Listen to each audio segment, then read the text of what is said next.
Well, I'm now joined in the studio here at Stream Commerce in Miami by Brian Moroz from Google. Brian, pleasure to have you with us. Thanks very much, Steve, for joining us.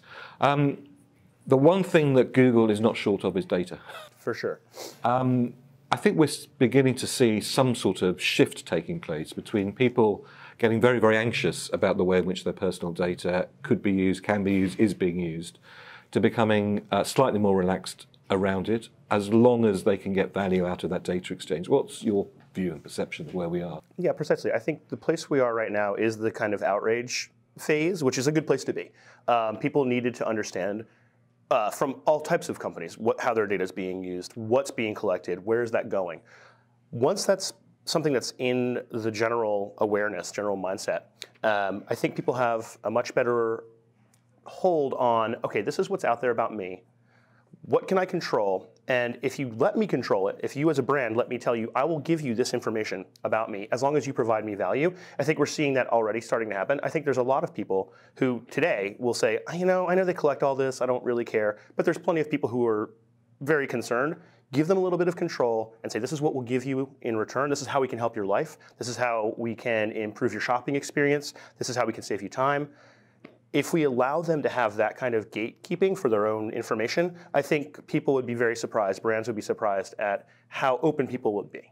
Now, when you look towards the future, how do you see the usage of data changing, evolving from where we are today? And how is that going to help both brands and brand owners and marketeers understand their customers better and serve them better?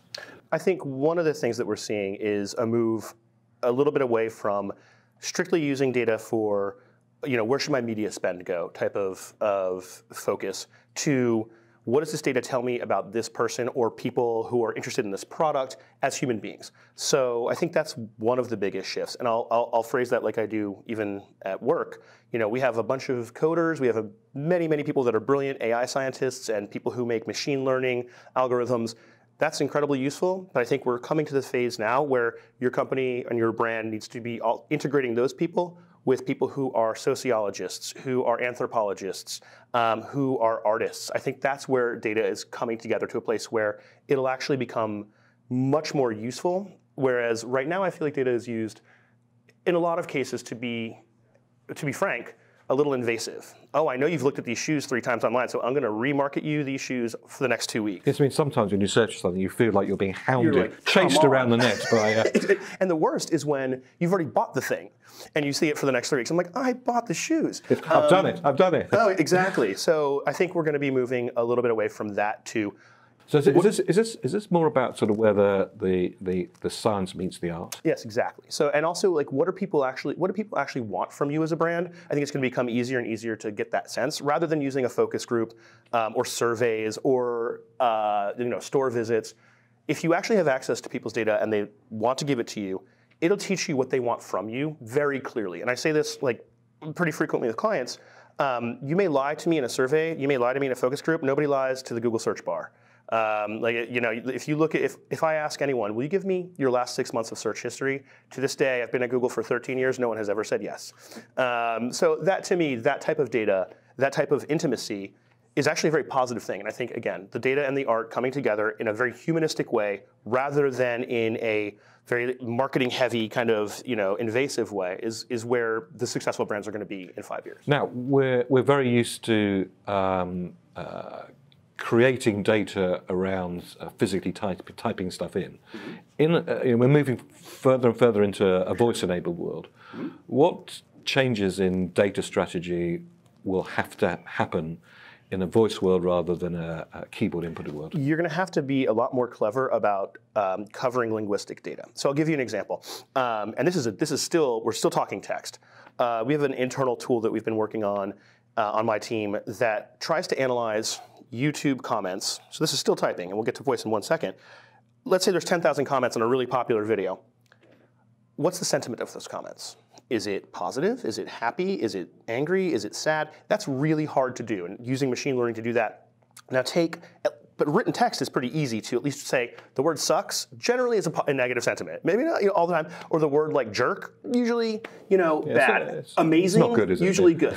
However, when you start to get into verbalizations, if we were to do a transcript of us talking right now, I'm using ums and ands, and I'm kind of meandering a little bit and then kind of coming back to the point as my neurons fire and my brain comes back to where I'm going.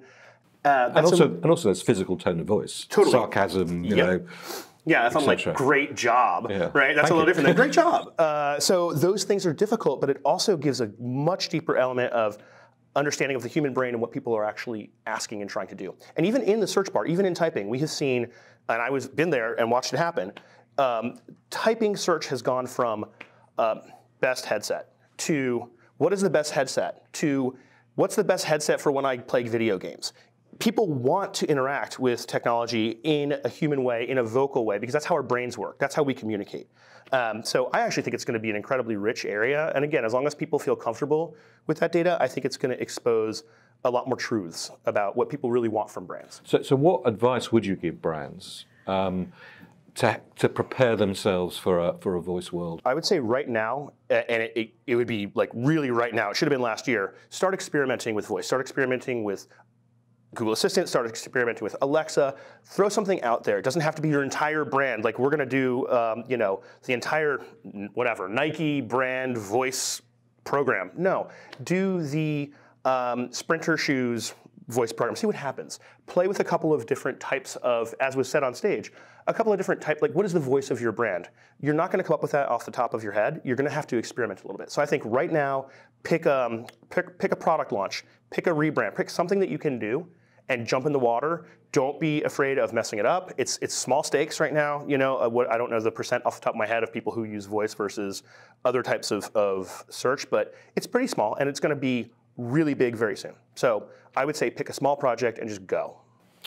Well, Brian, good advice. Thank you very much for joining us. It's a pleasure to have you here, and I hope you enjoy the rest of Stream Commerce. Absolutely, my pleasure.